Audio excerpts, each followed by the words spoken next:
You've probably heard someone casually mention they bought a rental property with credit cards and thought, wait, can you actually do that? Here's the wild part. Technically, yes, but the real question isn't whether you can, it's whether you should. And more importantly, whether you'll survive the financial tightrope walk that follows. This video will unpack the unspoken reality of using credit cards or lines of credit to fund your first rental property, exposing the tactics that work, the disasters that lurk, and the psychological warfare you'll wage against your own impulsiveness.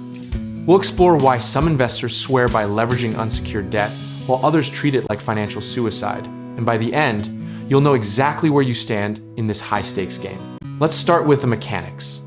Credit cards and personal lines of credit are unsecured debt, meaning no collateral backs them, which is precisely why they come with interest rates that would make a loan shark blush, often 15 to 25% annually.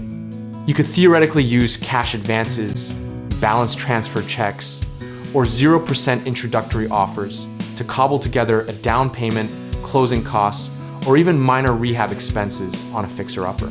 Some investors execute what's called credit card stacking, opening multiple cards with promotional 0% APR periods and strategically rotating balances to buy themselves 12 to 18 months of breathing room. The catch? Miss one payment, ignore the fine print, or fail to pay off the balance before the promo ends, and you're buried under interest rates that compound faster than your rental income can possibly cover. Lines of credit, whether personal or home equity, offer slightly more civilized terms, often hovering between 6 and 12% interest, and they provide flexibility that traditional mortgages don't. You can tap them for down payments, cover unexpected repairs, or bridge gaps when tenants skip rent, making them feel like a financial Swiss Army knife for the scrappy investor. But here's the contrast. 5 years ago, gurus flooded YouTube promising you could hack your way to wealth using credit cards. And back then, banks were handing out credit like candy at a parade. Fast forward to today, and lending standards have tightened, interest rates have climbed, and that same strategy that once seemed genius now feels like juggling chainsaws while blindfolded. The psychological toll is real when you're sitting on $20,000 of credit card debt tied to a property that hasn't rented yet. Every morning feels like waking up to a ticking time bomb. Conviction waivers when the tenant you thought was reliable suddenly ghosts you, or when the furnace dies in January and your emergency fund is non-existent because you dumped everything into borrowed money. I'll be honest, I missed the early wave of easy credit myself. Watching from the sidelines as acquaintances leveraged 0% offers into small portfolios while I sat paralyzed by fear of debt. That hesitation taught me humility, but it also taught me that timing and risk tolerance are deeply personal, and what works for one investor can obliterate another.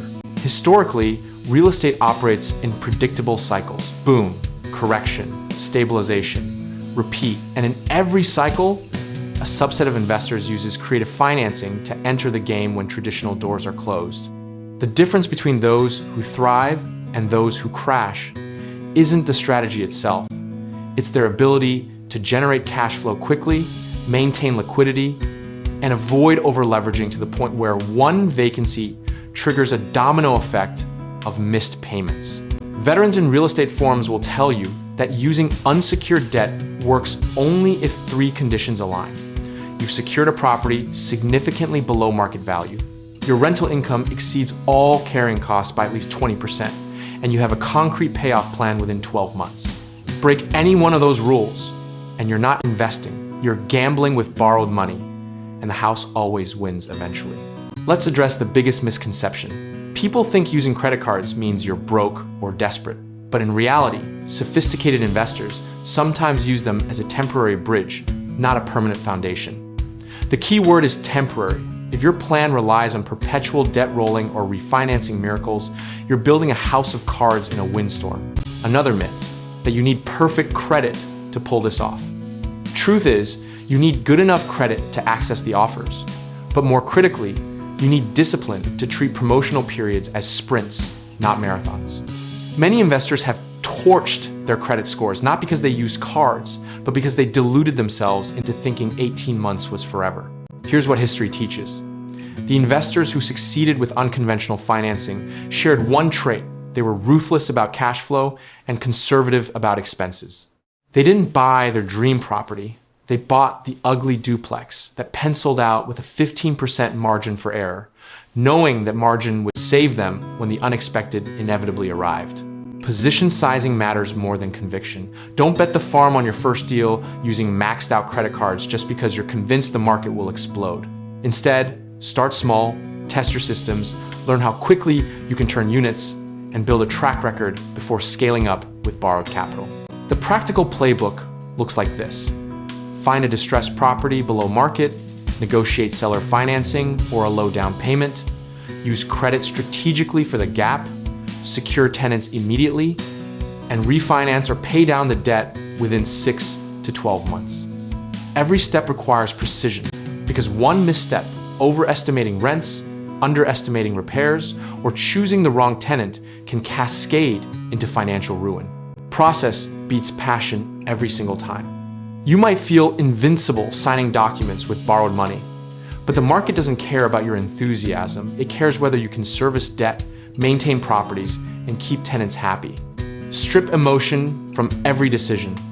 Run the numbers until your eyes blur, and never, ever convince yourself that hope is a strategy. Patience is your secret weapon in a game where everyone else is sprinting toward the next deal. If using credit cards means you're rushing into a mediocre property just to get started, you're better off waiting, saving, and entering with a stronger foundation.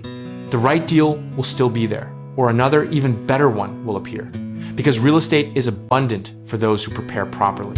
Philosophically, the debate over using credit cards for real estate boils down to this. Are you leveraging a tool, or is the tool leveraging you? If you're in control, dictating terms, managing timelines, and maintaining liquidity, then unconventional financing is just another arrow in your quiver. But if the debt starts dictating your decisions, forcing you to cut corners or accept bad tenants just to make payments, you've already lost. I'm personally comfortable with either outcome, whether you choose to use credit strategically or avoid it entirely, because what matters most is that you've done the math, stress-tested your assumptions, and built contingency plans for when reality diverges from your projections. Rational preparation means sleeping soundly regardless of market swings, because you've sized your bets appropriately and accepted only risks you can afford. The beauty of real estate investing is that there's no single correct path. Some investors bootstrap with credit cards and succeed, others save for years and build slowly, and both can reach financial independence. What unites them isn't the funding source.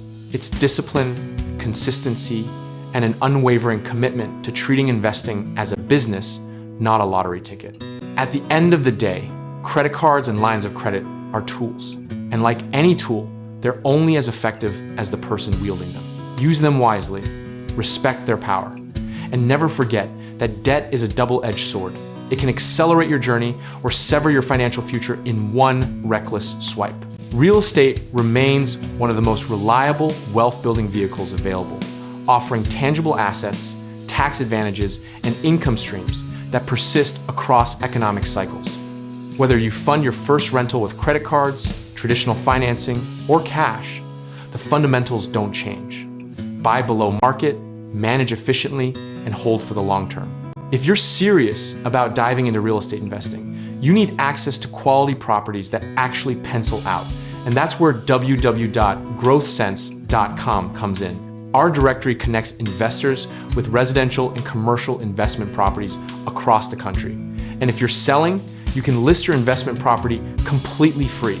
We're not trying to sell you courses or magic formulas, just a straightforward platform where serious investors find serious deals. Head to www.growthsense.com, explore the listings, and take your first or next step toward building a portfolio that generates real, sustainable wealth. Thank you for watching, and I mean that sincerely. Drop your questions, your war stories, or your skepticism in the comments below. I'll be here engaging, responding, and holding myself accountable to this community because we're all navigating this journey together, one property at a time.